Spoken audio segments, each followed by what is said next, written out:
तेरा और इस पांचाली का क्या संबंध है? किसी से छिपा नहीं है।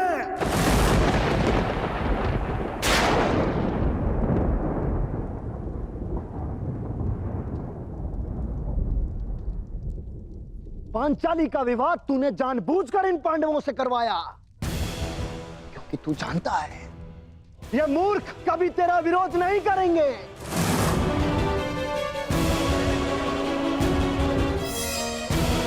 सखा सखी, सखा सखी की संबंध की आड़ में क्या रासलीला रचा रहा है तू, ये मैं भली भांति जानता हूं।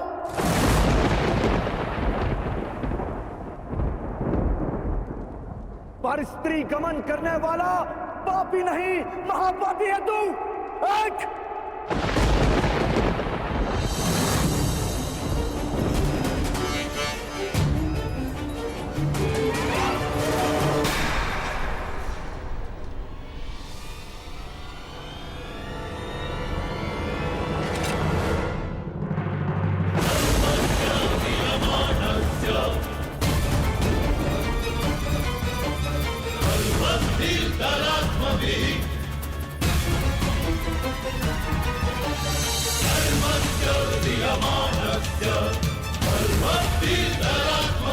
तुम्हारे पापों की सीमा समाप्त हुई और मेरी सहनशीलता भी।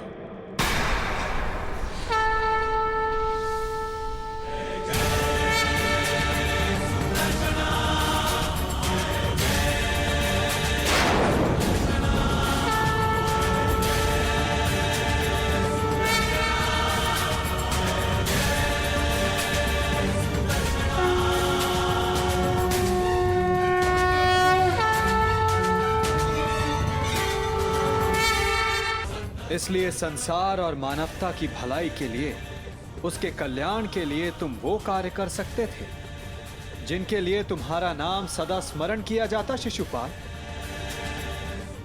परंतु शक्तिशाली होने के अहंकार में तुम अपने वरदान को व्यर्थ कर बैठे शिशुपाल।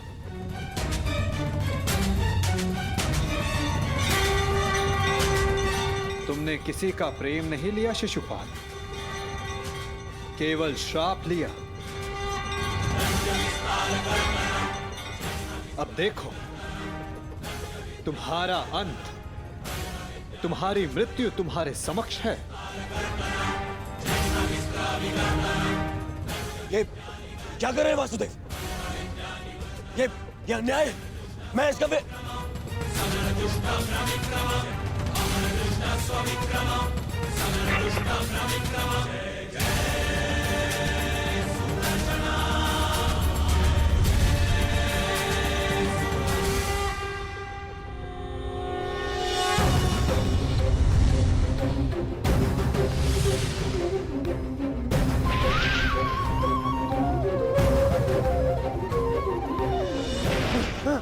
दुर्योधन बचा लीजिए।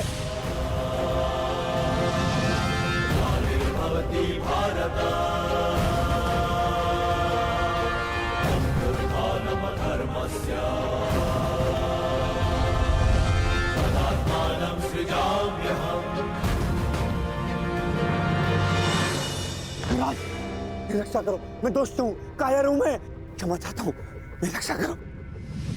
नहीं, तुम केवल एक अपराधी हो जिसे बार बार सावधान करने के पश्चात भी वो नहीं माना।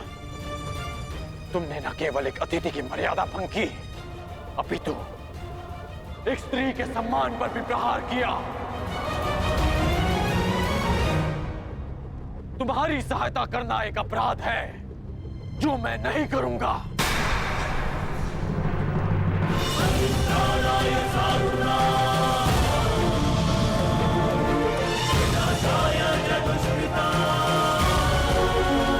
वासुदेव, क्षमा करना।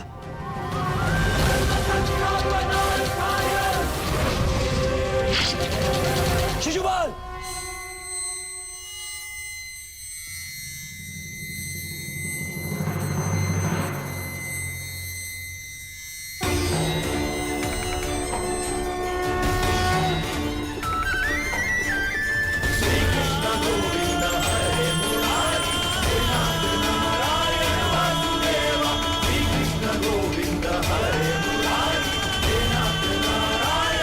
यही तुम्हारे पापों और अपराधों का अंत है, और तुम्हारे दुखों से तुम्हारी मुक्ति भी। अनर्थ हो गया वासुदेव, अनर्थ। जिस अतिथि के केवल अपमान से यज्ञ भंग हो जाता है, वहां उसका वध कर दिया आपने। मेरे भांजे युधिष्ठिर का यज्ञ भंग कर दिया आपने। अनर्थ हो गया वासुदेव, अनर्थ। मेरे भांजे युधिष्ठिर को सम्राट बनने से रोक दिया आपने, इस इंद्रप्रस्थ को शापित कर दिया।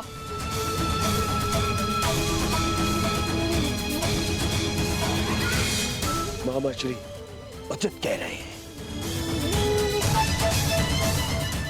ये यज्ञ भंग हो गया। नहीं दुर्योधन, प्रथम आतिथ्य ने अतिथि का वध नहीं किया।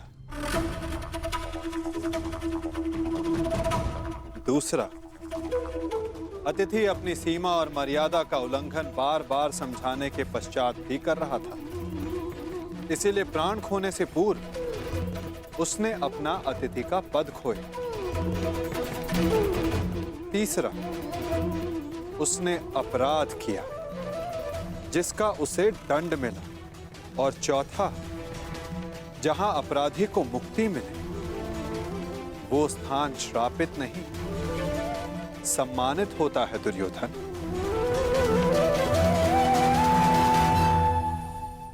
विश्वास ना हो तो अपने मित्र अंगराज से पूछ लो। वासुदेव ठीक कह रहे हैं मित्र।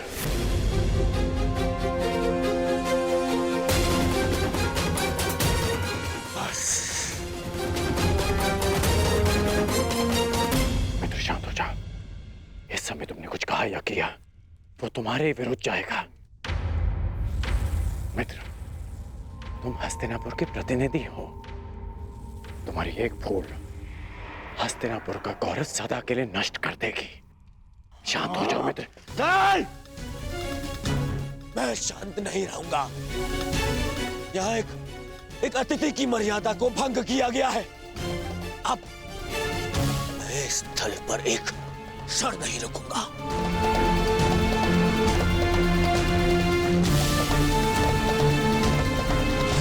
दुर्योधन, दुर्योधन, जो सोच कर आए थे वो कुछ नहीं हुआ। हर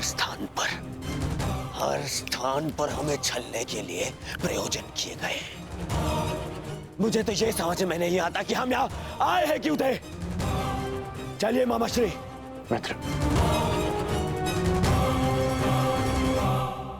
मित्र, मामाश्री, इसे कहिए कि मेरे सामने ना आए। मित्र कहता है मुझे। न्याय की बात कहकर उसी की बात का विरोध करता है ये। मैं तुम्हारा विरोध नहीं कर रहा हूं मित्र।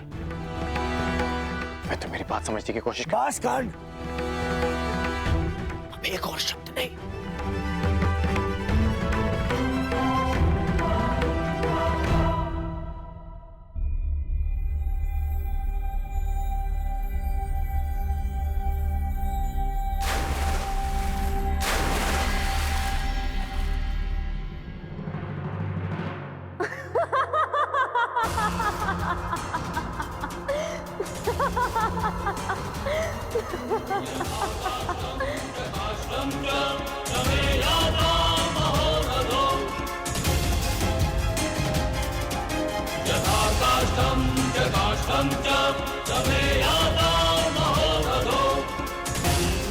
सबकी उनके पिता से तुलना करने वाला स्वयं भूल बैठा कि वो किसका पुत्र है।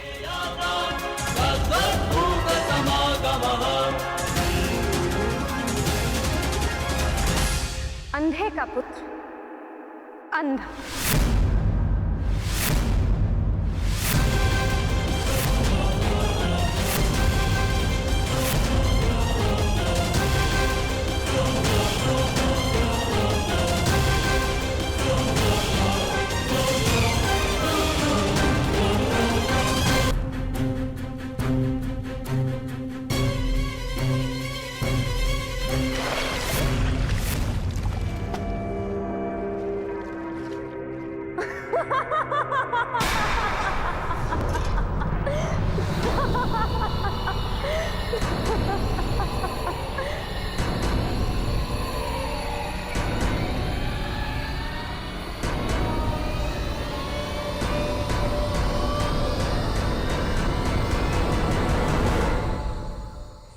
सबकी उनके पिता से तुलना करने वाला स्वयं भूल बैठा कि वो किसका पुत्र है।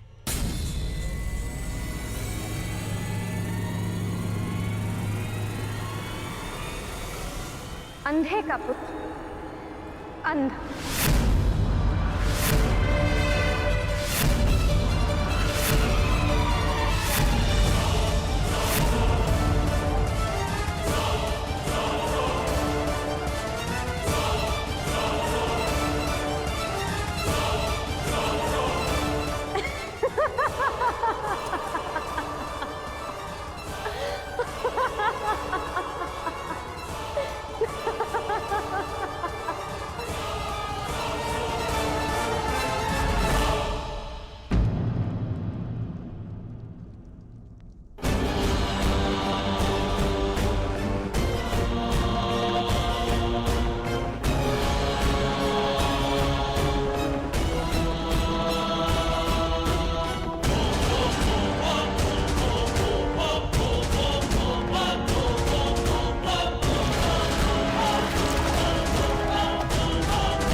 मित्र मेरी बात सुनो, मित्र मेरी बात सुनो, मित्र मित्र बात सुनो, मित्र बात सुनो, मित्र मेरी बात, मित्र रुको।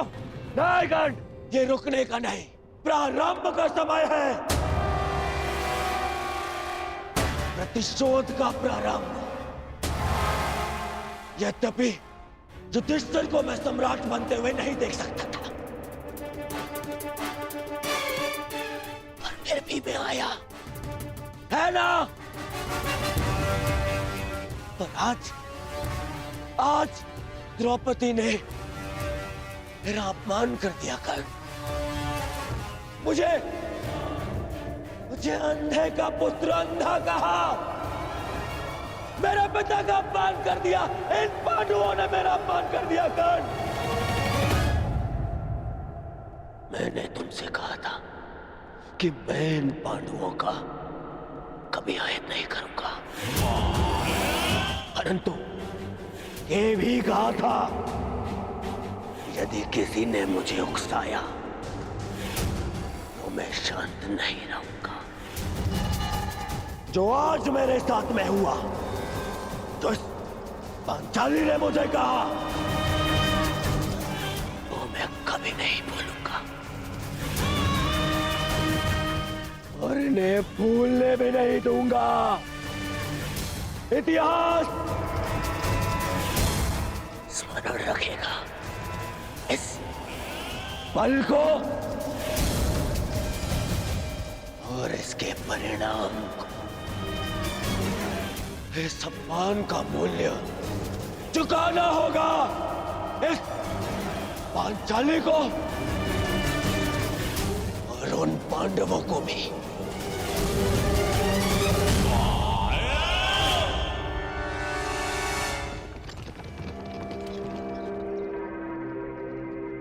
अंगराज,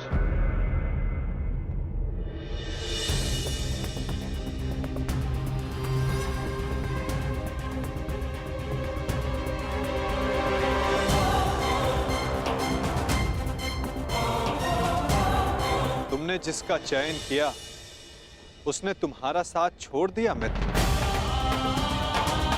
अब भी समय है, अंतिम अवसर है,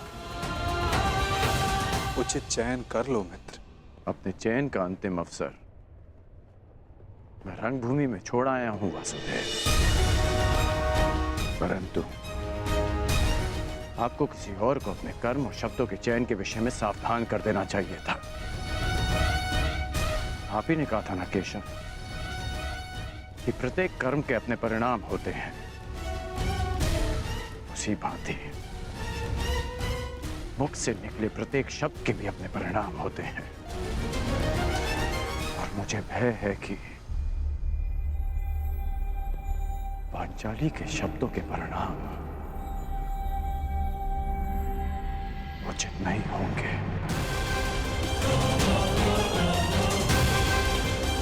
बड़ी बात।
आओ सखी।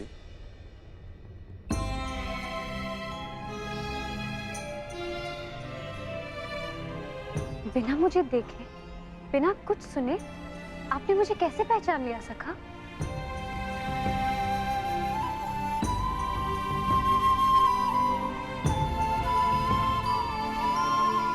सखी सखा का संबंध ही ऐसा होता है। एक सुनकर तो परायों को पहचाना जाता है सखी। केवल मन से जिसकी मन की बात जान लो, सखा वही होता है।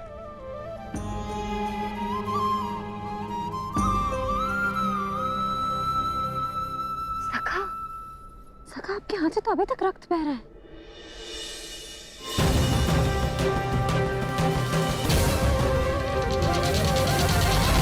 यहाँ से तो अभी तक रक्त बह रहा है।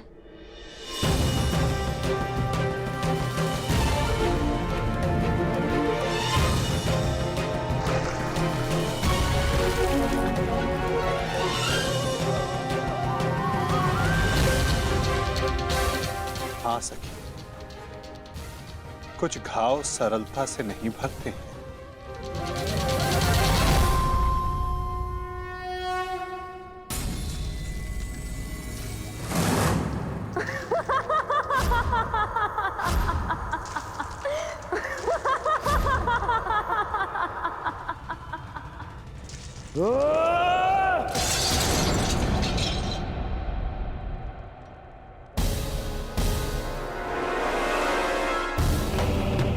अंधे का पुत्र अंधा, अंधे का पुत्र अंधा,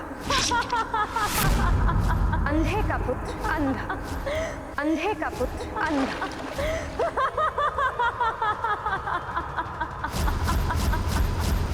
ये क्या कर रहे हो तुम?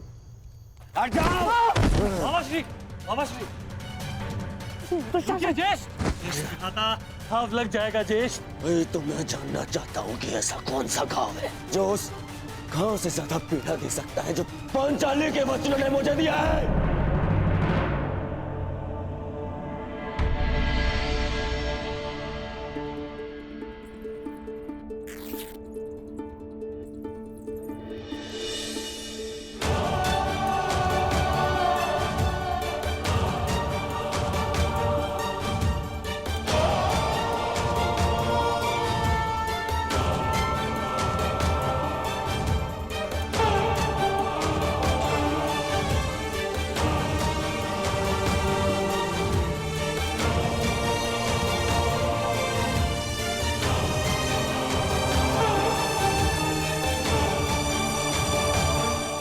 मैं जानती हूँ सखा, कि आपने शिशुपाल का वध क्यों किया।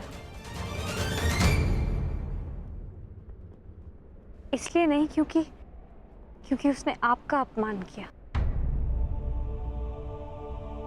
परंतु इसलिए क्योंकि आपने मेरे अपमान का प्रतिशोध लिया।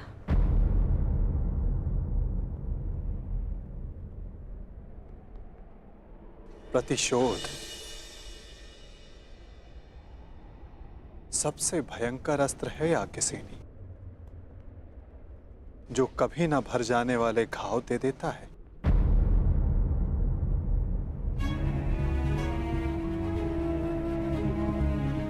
इसीलिए आवश्यक है कि प्रतिशोध से बचा जाए,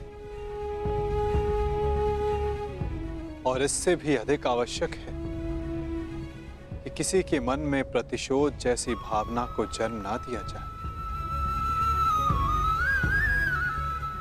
क्योंकि प्रतिशोध मनुष्य के विवेक को हर लेता है, भले बुरे की समझ छीन लेता है, नेत्र होते हुए भी मनुष्य को अंधा कर देता है। अंधे का पुत्र अंधा।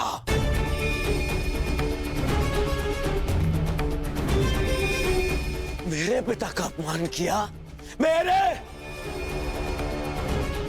और मैं दुर्योधन इतना दुर्बल निकला कि ना मैं उस समय अपना प्रतिशोध ले पाया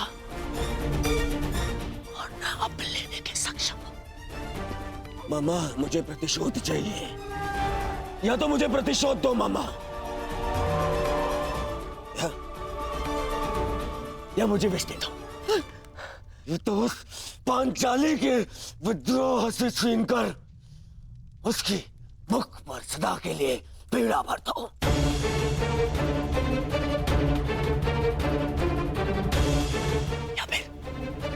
या फिर मेरी आंख और मेरे कंठ में पिघला हुआ लौह डाल दो ना। हाँ, पिघला हुआ लौह डाल दो मामा, क्योंकि मैं केवल इसलिए प्रतिशोध नहीं ले सकता कि मैं सम्राट नहीं हूं, और मेरे पिता मुझे युद्ध की आज्ञा नहीं देंगे। और इस अग्नि में जलने से अच्छा होगा कि मैं अपने चिता में अग्नि लगाऊं और उसमें कूद जाऊं।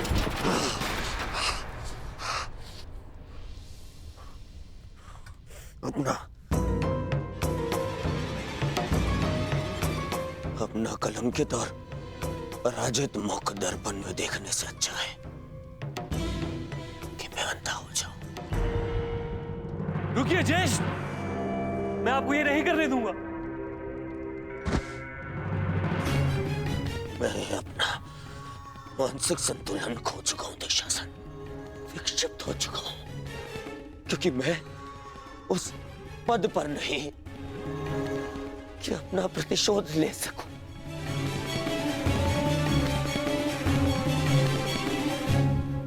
और मेरे पिता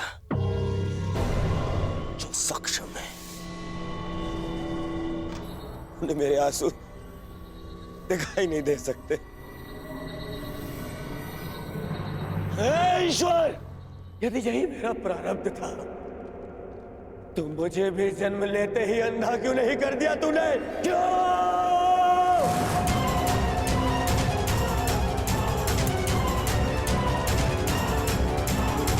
परंतु अब तेरे किए अधूरे काम को मैं पूरा करूंगा, मैं पूरा करूंगा।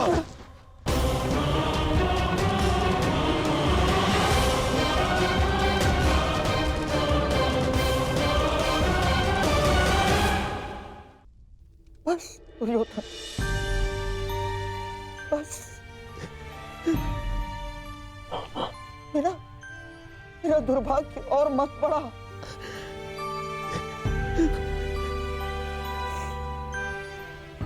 जन्मांध जीजा मिला है मुझे, और बहन ने अपनी दृष्टि पर स्वयं पट्टी बांध ली, और अब तुम ऐसा कुछ मत करो जिससे तुम्हारा ये मामा आत्मघात कर बैठे।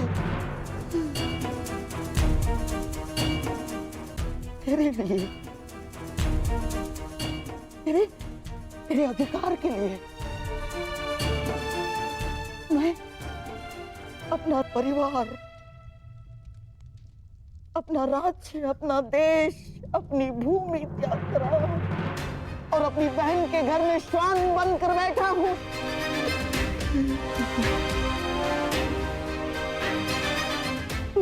तुझे कुछ हो गया तो मेरे पास कुछ शेष नहीं बचेगा दुर्योधन, टूट जाऊंगा मैं।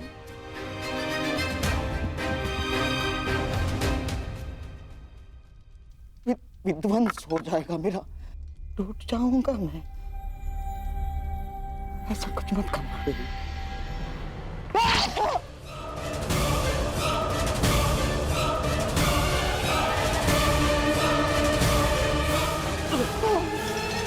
मामा, मामा,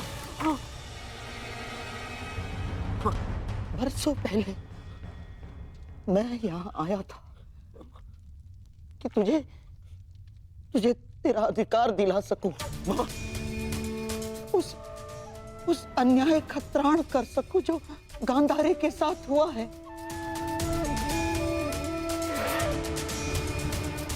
पांडवों के जाने के पश्चात मुझे ऐसा लगा था कि सब कुछ ठीक हो गया, परंतु ऐसा कुछ नहीं हुआ दुर्योधन। ये घाव भरा नहीं है अभी, हरा है, हरा। परंतु अब इस घाव का त्राण मैं पूर्ण करूंगा। परंतु आपके घाव पर पट्टी मामा। नहीं,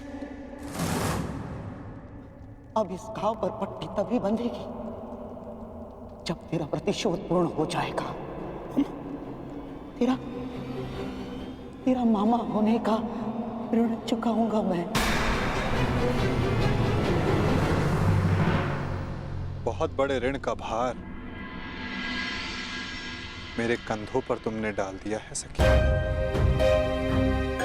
कामना यही है कि इस ऋण को चुकाने की कभी आवश्यकता ना पड़े।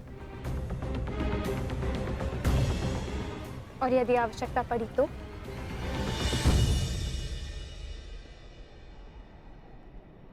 तो फिर इस चीर के हर धागे का ऋण 100 गुना करके चुकाएगा तुम्हारा ये सखा।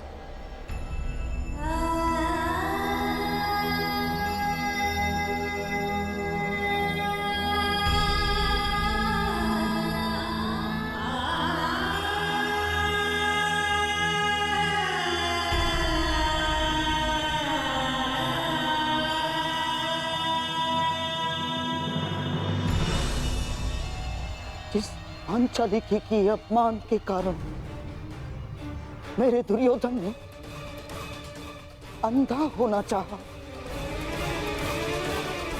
उस पांचाली का ऐसा अपमान करूंगा जिसे देखकर सारा संसार अंधा हो जाना चाहेगा। उसने तुम्हारा उपहास किया है ना, तो मैं भी हरी सभा में उसे वस्त्रहीन कर दूंगा। ये मेरा वचन है तुम्हें दुर्योधन। उसने तुम्हें गाली दी है ना, उसके शरीर से एक एक वस्त्र खिंचवा लूंगा मैं, ताकि भरी सभा में पड़ती हजारों दृष्टियां उसे काली जैसी लगे। भरी सभा में पांचाली कराएगी, चित्कार करेगी, और उसकी ये चित्कार का त्राण उसके वो 5 महाबली पति भी नहीं कर पाएंगे। उस याज्ञ सेनी की ऐसी अवस्था करूंगा कि वो अग्निसूता अग्नि में प्रवेश करने की कामना करे।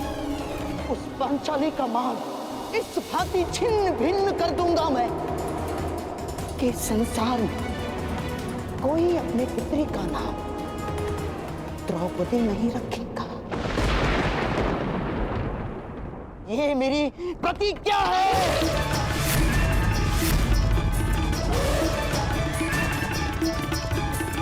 कहते हैं युद्ध भूमि में बाहर रक्त इतिहास बदलता है, किंतु इस बार इतिहास बदलेगा।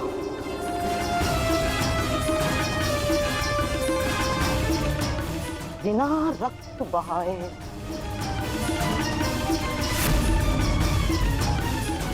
और उसे बदलेंगे शकुनी के पास से। संसार की सबसे बड़ी विजय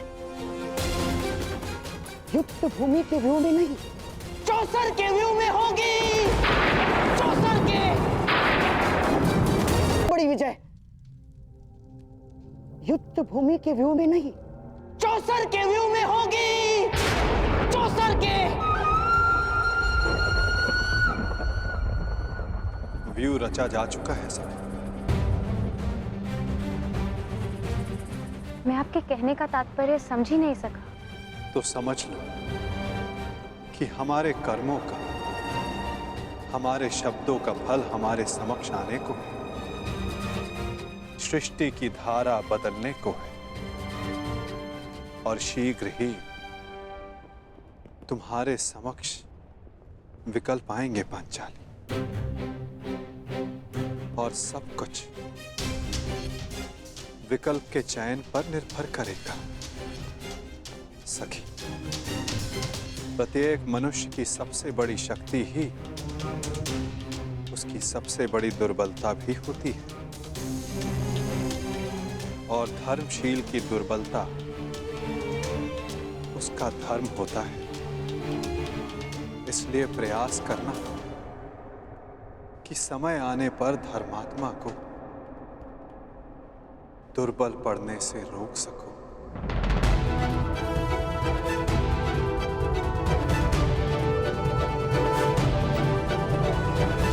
शकुनी और पुत्र दुर्योधन ने जिस प्रकार इंद्रप्रस्थ का वर्णन किया है, छाती फूल जाती है कि मेरे अनुज पांडु के पुत्रों ने इतने कम समय में इतनी उन्नति की है। एक ही समय में कुरु वंश के 2 सम्राट पूरे भारतवर्ष में राज करेंगे। ये सोचकर मन गर्व से भर उठता है।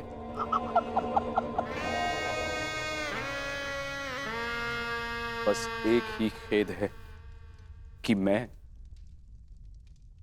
गांधारी और ताचरी समेत अन्य सभी लोग इस राजसू यज्ञ में सम्मिलित ना हो पाए।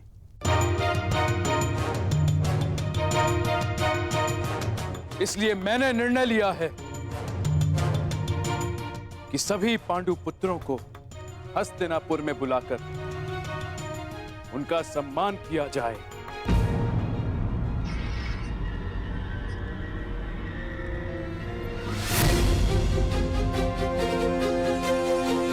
यह तो बहुत आनंद की बात है महाराज।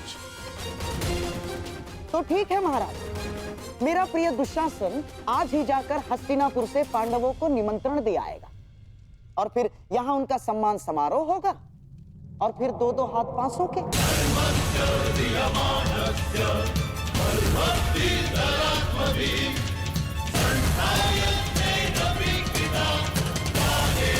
परंतु गांधार नरेश, सम्मान समारोह में युद्ध क्रीड़ा का क्या काम?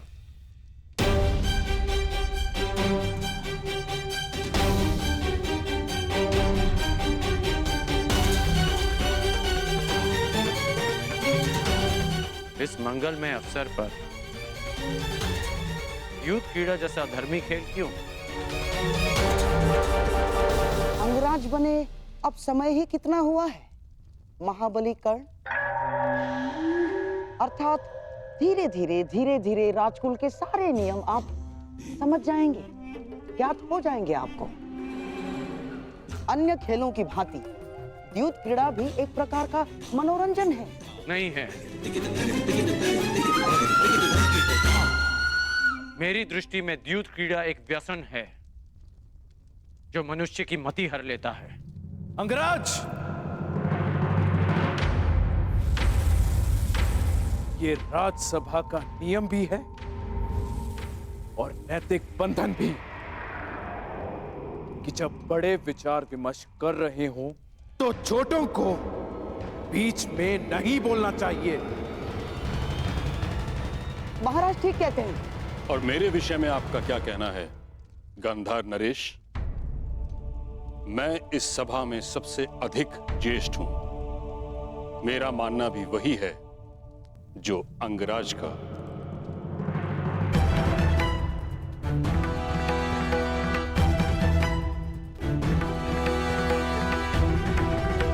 कि द्यूत क्रीड़ा अधर्म है।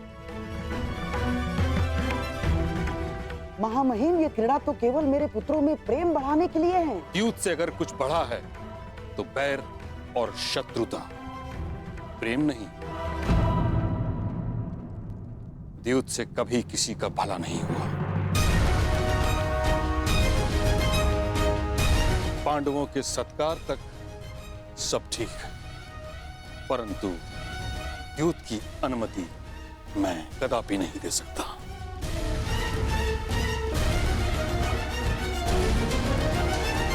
परंतु महामहिम, अतिथि का स्वागत और मनोरंजन उनकी रुचि के अनुसार ही तो होना चाहिए ना।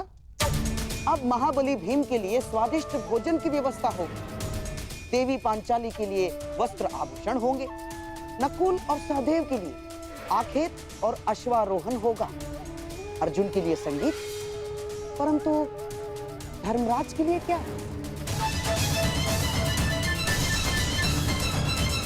जिस सम्राट के सम्मान के लिए समारोह कर रहे हैं, उनकी तो केवल एक ही रुचि है, द्यूत, चौसर महाराज।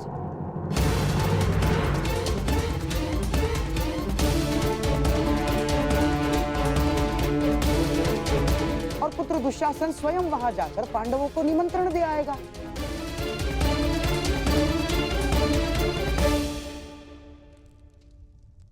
पांडव और कौरव साथ में खेलेंगे तो आपस का बैर भी समाप्त हो जाएगा। इसमें बुराई क्या है महामहिम? आपत्ति इस बात की है गंधार राज कि आपकी रुचि भी केवल दूध में है। बीते कल्प में हस्तिनापुर ये अनुभव कर चुका है कि जिस विषय में आपकी रुचि रही उस विषय का परिणाम शुभ नहीं रहा।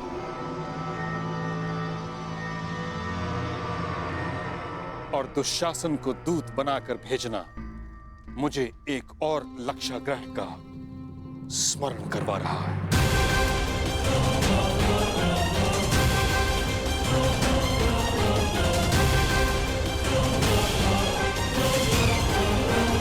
तो पितामह, इसमें समस्या क्या है? द्यूत क्रीड़ा एक सामान्य खेल ही तो है। परंतु मेरा इतना विरोध होने के पश्चात भी द्यूत क्रीड़ा का इतना समर्थन असामान्य है दुर्योधन। बुराई ये है कि शास्त्रों में दूत को अधर्म कहा गया है।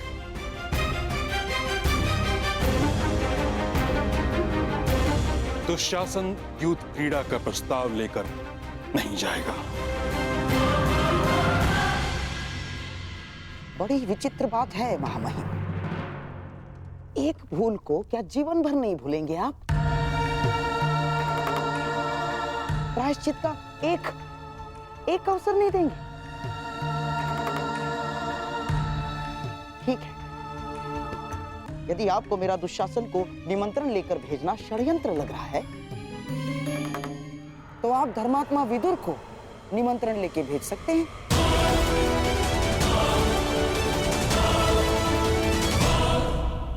धर्मात्मा विदुर नीति अनुसार अपना कार्य करे और धर्मराज युधिष्ठिर नीति पूर्वक ही चाहे तो प्रस्ताव को स्वीकार कर ले।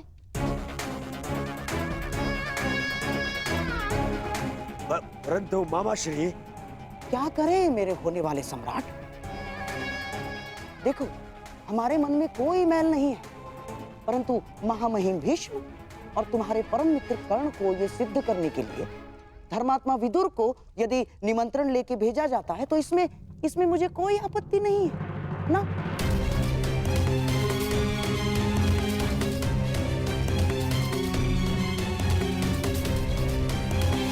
तो मेरा आदेश है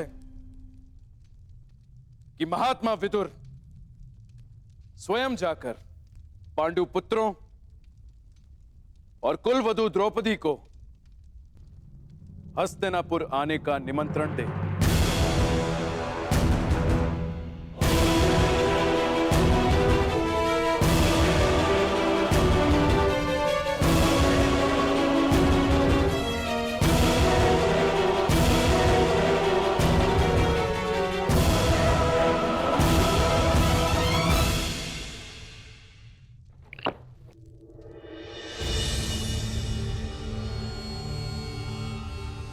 मामाजी, आपने स्वयं विदुर को वहां जाने को क्यों कहा? अब वो अवश्य युधिष्ठिर को द्यूत ना खेलने का सुझाव देगा ना। महात्मा विदुर यहां से हस्तिनापुर का दूत बनकर जा रहा है और वहां धर्मराज युधिष्ठिर उसका सम्राट बनकर स्वागत करेगा।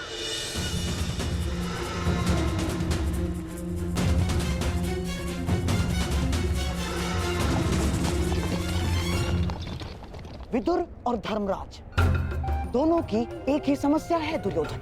दोनों महाधर्मशाली हैं और उनका धर्म उनकी सबसे बड़ी दुर्बलता है और वही हमारे लिए शक्ति बनेगी। जाओ दुर्योधन, तुम पांडवों के स्वागत की तैयारी करो, क्योंकि विदुर इंद्रप्रस्थ के लिए प्रस्थान कर चुका है।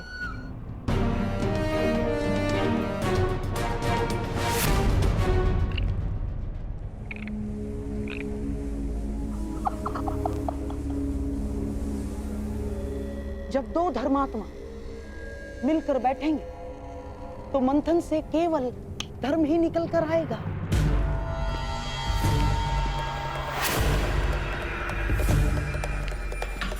और सम्राट का धर्म उसे चौसर पर बिठाकर ही रहेगा।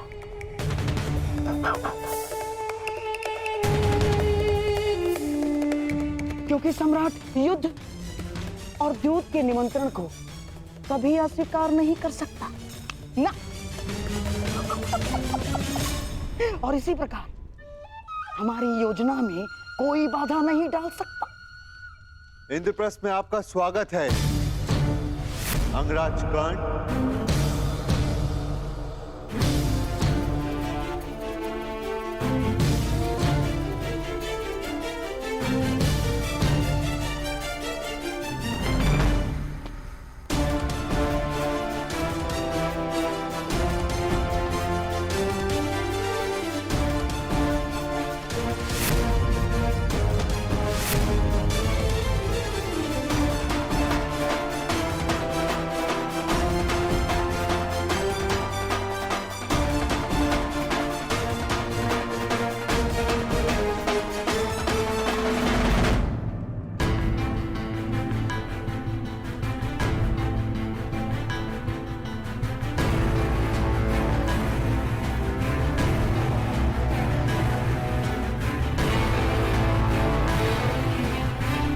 कहिए अंगराज,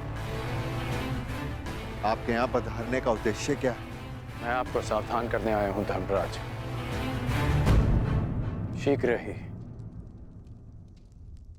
हस्तिनापुर आपका आवाहन करने वाला है।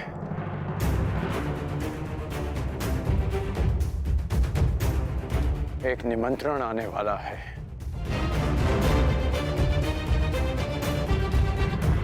देखा भ्राताश्री, हमारी उन्नति ना देखी गई उस दुर्योधन से। आपको सम्राट बनते हुए ना देख सका वो दुष्ट। इसमें संदेह कैसा है? जिस भांति दुर्योधन यहां से क्रोधित होकर गया था, निस्संदेह उसने युद्ध का आह्वान किया होगा। यदि युद्ध का आह्वान करना होता तो मैं यहां सभा में प्रस्तुत नहीं होता। अभी तो युद्ध भूमि में तुम्हारी प्रतीक्षा करता। अर्जुन, कर्ण महोदय को अपनी बात पूरी करने दो। अंगराज, किस निमंत्रण की बात कर रहे हैं आप? द्यूत निमंत्रण की।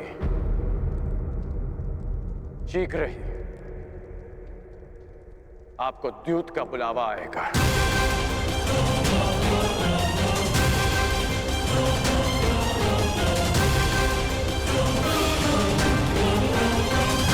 मैं आपको सावधान करता हूं कि उस निमंत्रण को स्वीकार मत करना।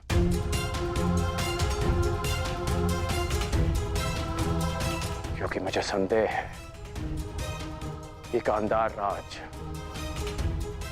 ये निमंत्रण आपके सम्मान के लिए नहीं, उस अपमान के प्रतिकार के लिए भेज रहे हैं। संदेह तो मुझे तुम पर हो रहा है। तुम तो हमें पराजित करना चाहते थे, फिर क्यों हमें चेतावनी देने आए हो? क्योंकि तुम्हारा शत्रु होने के साथ साथ मैं एक योद्धा भी हूं, जो तुम्हें युद्ध भूमि में पराजित करना चाहता है, द्यूत में नहीं। यदि योद्धा होने का इतना अभिमान है तो लाक्षागृह के समय कहां थे? तब हमें सावधान क्यों नहीं किया?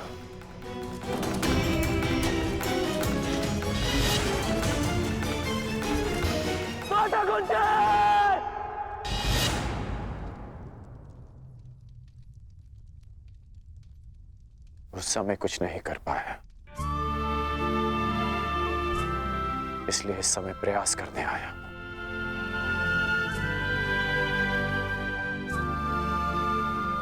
मेरा निवेदन मानिए, इस निमंत्रण को स्वीकार मत कीजिए। परंतु अंगराज, धर्म ये कहता है कि सम्राट युद्ध और द्यूत के निमंत्रण को अस्वीकार नहीं कर सकते।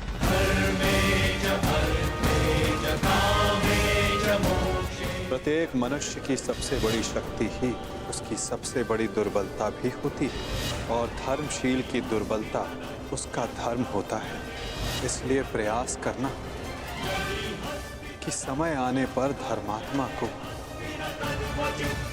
दुर्बल पड़ने से रोक सको। मैं कुछ निवेदन करना चाहती हूँ सम्राट।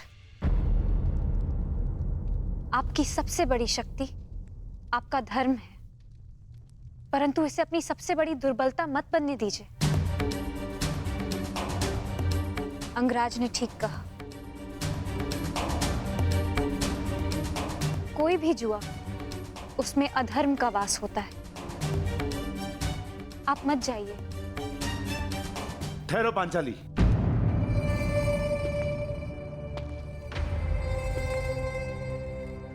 कर्ण ने तुम्हारी एक बार रक्षा की, इसका अर्थ यह नहीं कि हम इस पर विश्वास कर ले। यह हमारे शत्रु का परम मित्र है और यहां जानबूझकर आया है ताकि हम ये निमंत्रण अस्वीकार कर दे और पितामह हमें अहंकारी समझ ले। यह हमें पितामह की दृष्टि में गिराना चाहता है। राजनीति का यह खेल तुम नहीं समझोगी पांचाली। किस पर विश्वास करना है, किस पर नहीं, क्या चयन करना है, क्या नहीं, तुम्हें समझने में अभी बहुत समय लगेगा पांचाली। चयन कैसे करना है ये मैं भली भांति जानती हूँ महाबली। यदि मैंने कोई और विकल्प चुना होता तो आर्य अर्जुन के अतिरिक्त आप सभी इस समय सन्यासी होते।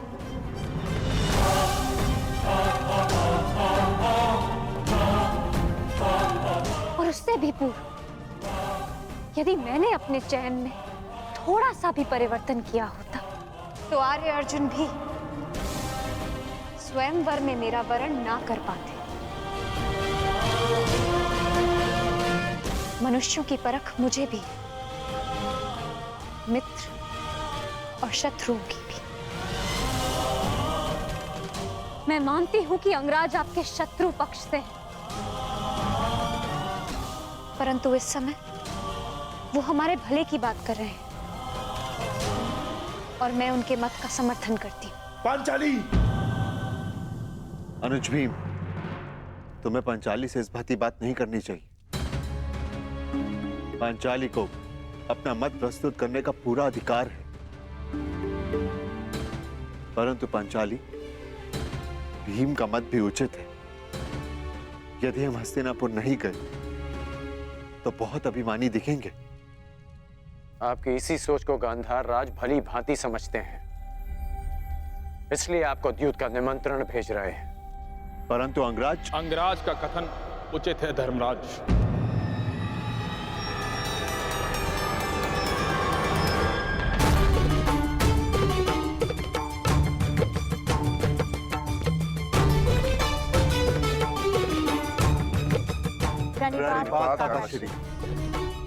आयुष्मान भव।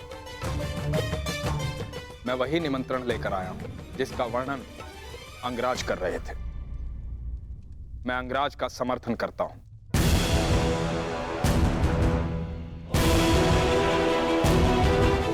मुझे भी इसमें षड्यंत्र दिखाई देता है। जो लाक्षागृह में तुम सबको भाभी कुंती समेत भस्म करना चाह सकता है, वो कुछ भी कर सकता है। हमें उनसे भय नहीं है काका श्री। उनके उत्तर के लिए हम पांचों भाई प्रस्तुत हैं। वहां पितामह होंगे, आप होंगे, आचार्य द्रोण होंगे, तो फिर वहां सबके समक्ष कोई हमारा क्या अहित कर सकता है? सर्वनाश का युद्ध करने से श्रेष्ठ है कि उससे बचा जाए।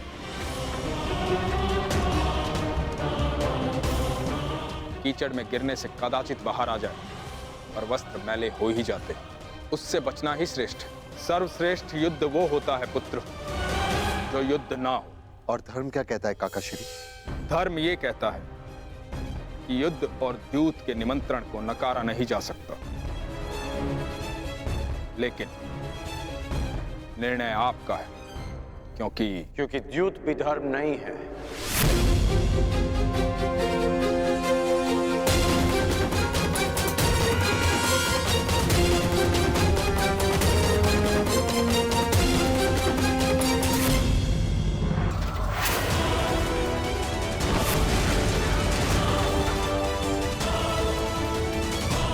क्या हुआ मामाश्री? आप इतने क्रोधित क्यों हैं? क्या पांडवों ने द्यूत का आमंत्रण अस्वीकार कर दिया? नहीं दुशासन, पांडवों ने तो द्यूत का निमंत्रण स्वीकार कर लिया है, परंतु क्या मामाश्री? परंतु समझ में नहीं आता कि तुम्हारे भाई का परम मित्र कर्ण, इसे कैसे वश में करूं? जानते हो दुशासन, वो विदुर से पहले इंद्रप्रस्थ पहुंच गया उस युधिष्ठिर को यह समझाने कि वो द्यूत का निमंत्रण अस्वीकार कर ले। पांडवों की एक ढाल कृष्ण को शल्य के साथ युद्ध में फंसा दिया है मैंने, परंतु इस कर्ण का क्या करूं जो हमारे ही विरुद्ध शस्त्र बनकर खड़ा हो गया है? जैसे बात करता हूं वही समझाएंगे उस सूत पुत्र को। नहीं दुशासन, नहीं ना। दुर्योधन ने यदि कर्ण से बात की तो वो रुकेगा नहीं, उल्टा उसे यह संदेह हो जाएगा कि हम द्यूत क्रीड़ा में कुछ करने वाले हैं, तो फिर से हमारे मार्ग में वो कांटा बनकर खड़ा हो जाएगा। तो आप ही बताइए मामाश्री, क्या किया जाए? मैं कुछ कर सकता हूं? अवश्य दुशासन, तुम जाओ और पांडवों के सम्मान और सत्कार की तैयारी करो। हमारे प्रिय पांडव हस्तिनापुर पधार रहे हैं।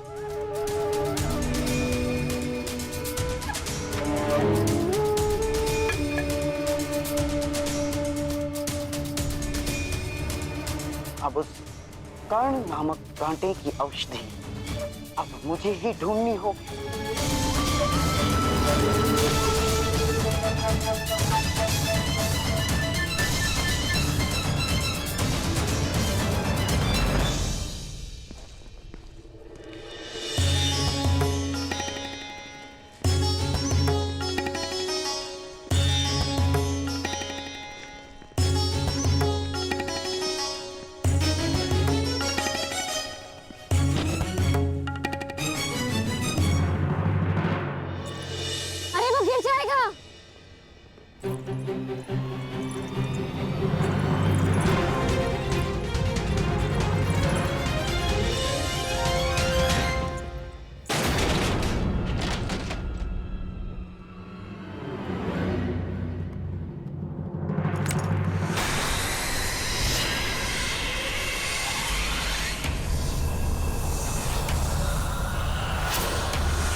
विचित्र बात है, हमने खांडव प्रास्त के सारे सर्पों का तो मार डाला है, या तो उन्हें स्थान छोड़ने पे विवश कर दिया, फिर न जाने कहां से आते हैं और हम पर आक्रमण करते हैं। कोई बात नहीं भ्राता भीम, ये जब भी हम पर प्रहार करेंगे नाश पाएंगे। चलिए, प्रस्थान का मुहूर्त हो चला है।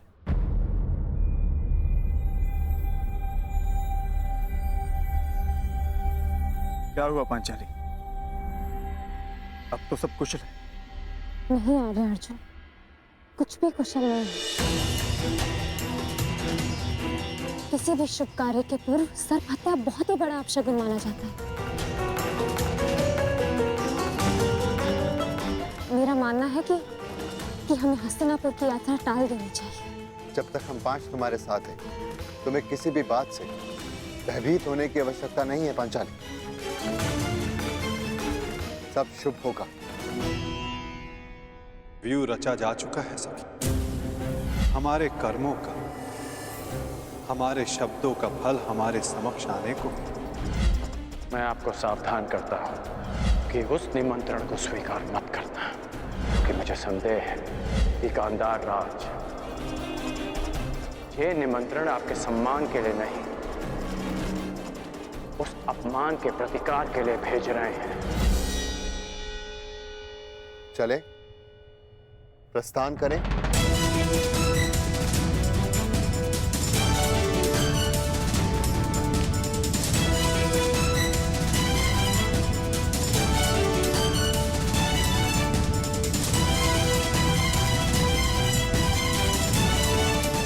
यदि कर्ण की चेतावनी सत्य सिद्ध हुई तो?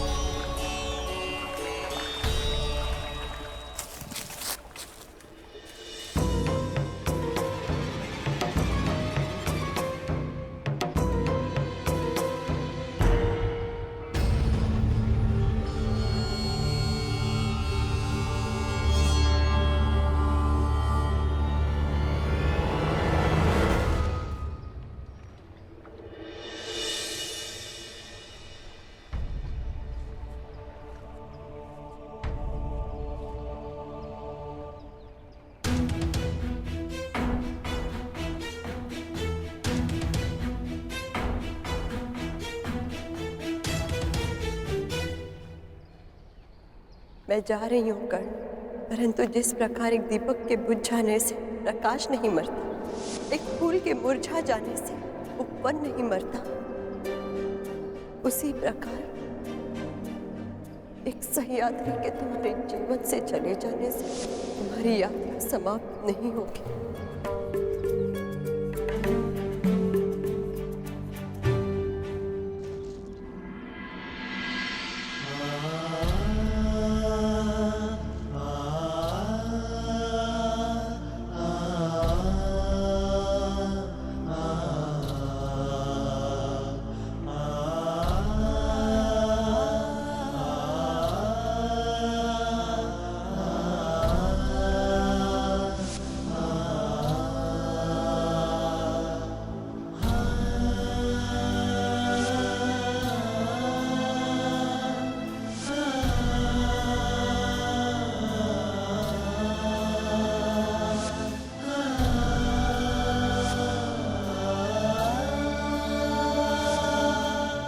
सूर्य को साक्षी रखकर वचन दो कर्ण कि तुम सुप्रिया से विवाह करोगे।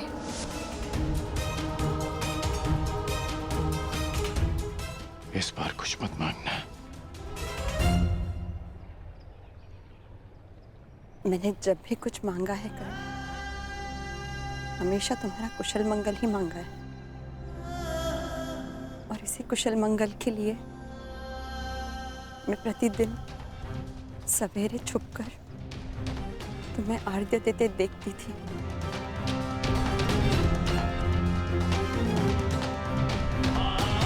और संतुष्ट होकर लौट जाती थी कि आज भी तुम्हारे मुख पर वही तेज है और आंखों में वही परिवर्तन की चाह। तो आज क्यों आई? क्योंकि आज तुम्हारा मुख मलिन है कर्ण, और आंखों में चिंता। ऐसा क्या अंतर्द्वंद्व है जो तुम्हें सता रहा है? मेरा प्रिय दुशासन आज ही जाकर हस्तिनापुर से पांडवों को निमंत्रण दिया है, और फिर यहाँ उनका सम्मान समारोह होगा, और फिर 2-2 हाथ पांचों के। पांडव द्यूत क्रीड़ा के लिए आने वाले हैं, और मुझे संदेह है कि शकुनी कोई छल करने वाला है।